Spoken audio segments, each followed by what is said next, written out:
Bismillahirrahmanirrahim. Ada orang yang nekuni ilmu ekonomi itu, tapi miskinnya Masya Allah. Ada yang gobloknya Masya Allah tapi kaya. Ada kiai yang punya doa banyak, hidupnya biasa. Yang nggak punya doa kaya. Itu saya pernah baca di sebuah hadis qudsi. Ada riwayat begini, Nabi Musa ketemu Allah ditanya, limadza, kata Allah, kenapa saya memberi rezeki orang yang bodoh? Ahmak itu orang yang bodoh sekali. Kadang tak ciptakan dia jadi orang kaya, dan yang pintar ekonomi kadang tak ciptakan jadi orang miskin. Si Nabi ini tanya, kenapa ya Allah? Supaya dia tahu yang mengendalikan rezeki itu saya, bukan ilmunya dia, katanya. Jadi banyak orang, misalnya kita yang pintar dipekerjakan orang yang nggak pinter, yang punya pabrik tidak pinter, mengerjakan orang yang pinter. Jadi ya kira-kira agama itu seperti itu. Sehingga dalam kita beragama itu yang paling ditekankan itu tawadhu. Tawadhu itu merasa sopan atau memang sopan betul. Kalau dalam Ihya disebut, sekiranya Anda tidak bisa tawadhu secara rasa, tawadhulah secara ilmu. Saya ulang lagi ya, sekiranya Anda tidak bisa tawadhu secara rasa, tawadhulah secara apa? Ilmu. Karena ilmu itu akan abadi. Saya beri contoh begini, saya ini kan misalnya kiai di kampung saya atau di kecamatan saya. Saya mungkin bisa merasa hebat karena saya tokoh di sini. Tapi pastikan sebelum ada saya yang bernama Baha ini, agama sudah jalan. Dan di daerah lain yang nggak kenal saya juga agama sudah jalan. Betapa tidak pentingnya saya di kawasan-kawasan yang nggak butuh saya, atau di era yang sebelum ada saya. Nah, dengan ilmu seperti itu orang pasti tawadhu, karena dia tahu daerah yang nggak ada saya ternyata ya ada masjid, ada agama. Periode yang sebelum ada saya juga agama jalan. Sehingga kita tidak kumo luhur, wah kalau nggak ada saya agama nggak jalan. Zaman Wali Songo tidak ada saya agama ya jalan. Ekonomi juga gitu. Kalau Anda pakar ekonomi yang mensejahterakan rakyat, cara tawadhu itu kalau nggak bisa dengan rasa, dengan ilmu. Sebelum ada kamu banyak orang kaya, banyak orang yang nggak kenal kamu juga kaya. Banyak periode yang saat itu udah ada Anda juga kaya. Berarti Anda ini tidak siapa-siapa. Makanya saya pernah didatangin seorang profesor. Ini kisah nyata. Gus, sebetulnya saya dengan bapak saya itu pinter mana? Bapak saya itu tidak tamat SD, tapi saya bisa profesor. Saya ini profesor, anak saya naik kelas saja sudah senengnya bukan main. Artinya ini orang bodoh bisa menciptakan orang pinter, yang orang pinter kesulitan menciptakan orang pinter lagi. Nah, kalau kita tidak bisa tawadhu secara rasa, tawadhulah secara ilmu. Ikhlas juga gitu, saya sering ngajarkan ikhlas di beberapa kesempatan ngaji. Kalau Anda tidak bisa ikhlas secara rasa, ikhlaslah secara ilmu. Pasti bisa, bukan mungkin bisa, pasti bisa. Secara ilmu. Makanya di Quran disebut fa'lam annahu la ilaha illallah. Ilmu, fa'lam itu dari kata ilmu. Saya beri contoh, saya mulai kecil sampai sekarang. Sekarang saya sekitar umur 50 tahun. Mulai kecil sampai sekarang itu ya bilang kalau kertas ini putih. Itu ya ada yang gaji, ada yang bayar. Tapi saya selalu bilang kertas ini putih. Yang hitam ya saya katakan hitam, yang merah saya katakan merah. Kenapa? Karena itu fakta. Saya ulang lagi, karena itu fakta. Sehingga saya untuk mengatakan putih tidak perlu ada yang bayar. Sehingga ketika kita latihan sholat, latihan ibadah, dan mengakui Allah itu sebagai Tuhan kita, kita akan malu. Loh, faktanya Allah itu kan Tuhan. Mau mengatakan fakta kok minta upah, ini gimana? Kita mengatakan Allah Tuhan itu sama dengan mengatakan kertas ini putih. Sama-sama itu fakta. Sama seperti saya mengatakan Pak Jokowi itu presiden kami. Itu kan fakta. Masa nunggu kalau dikasih BLT katakan presiden, kalau enggak ya enggak. Itu kan ribet jadi. Pak Panut misalnya rektor UGM, mbok saya enggak digaji di sana atau enggak kerja di sana, bilang kalau beliau itu rektor.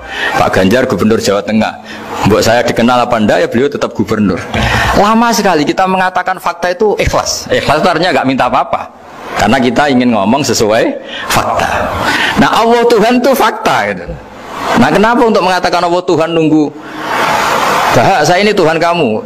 Ya nunggu dulu Gusti, kalau engkau masukkan kami ke surga, engkau Tuhan. Kalau enggak ya enggak jadi. Tidak bisa seperti itu. Ya Allah tetap Tuhan. Nah, kalau Anda tidak bisa ikhlas secara rasa, ikhlaslah secara ilmu. Ilmu ya tadi kita akan selalu bilang yang putih putih, yang hitam hitam. Makanya ini pentingnya ilmu.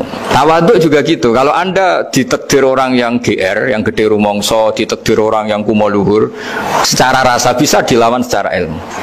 Ada periode di mana sebelum ada kita yang kaya ya banyak, yang dapat hidayat ya banyak, yang terpelajar ya banyak. Ada daerah yang nggak kenal kita, nyatanya pendidikan di situ jalan, sistem sosial baik. Betapa tidak pentingnya kita. Nah, ini nanti memaksa kita atau melatih kita untuk tawadhu. Nah, dari hikmah ilmu itu kemudian kita minta maaf sama orang lain itu mudah. Karena kita sadar bahwa adanya kita ini problem. Saya sering digojlok orang-orang kaya. Orang-orang kaya itu ya kadang agak kurang ajar tapi nggak bisa dibantah. Begini, pernah tanya saya gini, Gus, saya ini punya mobil mahal, harganya 2 miliar. Kayaknya yang berhak pakai jalan raya saya kan. Kok bisa? Bayarnya pajak saya mahal. Sehingga kayaknya paling pantas saya. Yang naik ontel itu kan nggak bayar pajak. Harusnya nggak boleh pakai jalan gitu sih. Terus saya bilang, mbah-mbahnya yang naik ontel itu pejuang, bapak kamu enggak kata. Kamu enggak warisnya kata.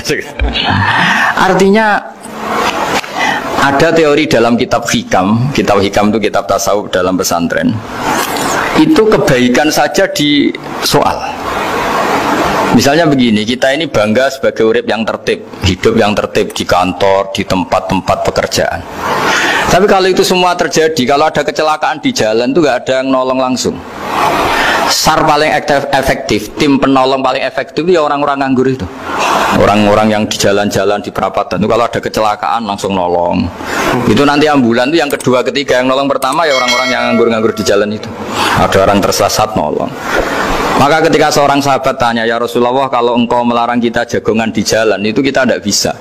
Tapi kata Nabi, ya silahkan saja, tapi adu haqqat thoriq, hak kamu di jalan itu datangkan. Apa itu? Ya kamu bisa amar ma'ruf nahi mungkar. Coba kalau di terminal, di tempat publik banyak orang yang soleh, itu nanti copet ya sungkan. Yang mau jambret ya sungkan, karena yang di situ orang-orang soleh.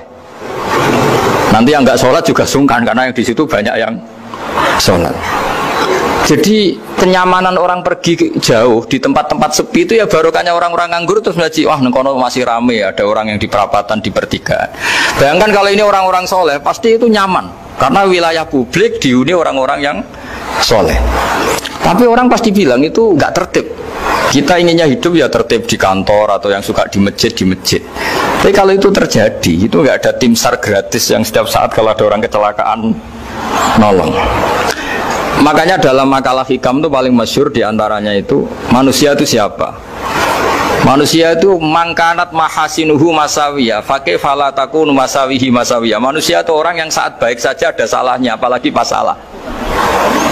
Jadi kalau kamu punya toko lagi laris dan saat laris itu Anda ngerumat keluarga Anda melakukan kebaikan pada keluarga Anda, pasti ada toko lain yang termahjubkan, yang tersingkirkan.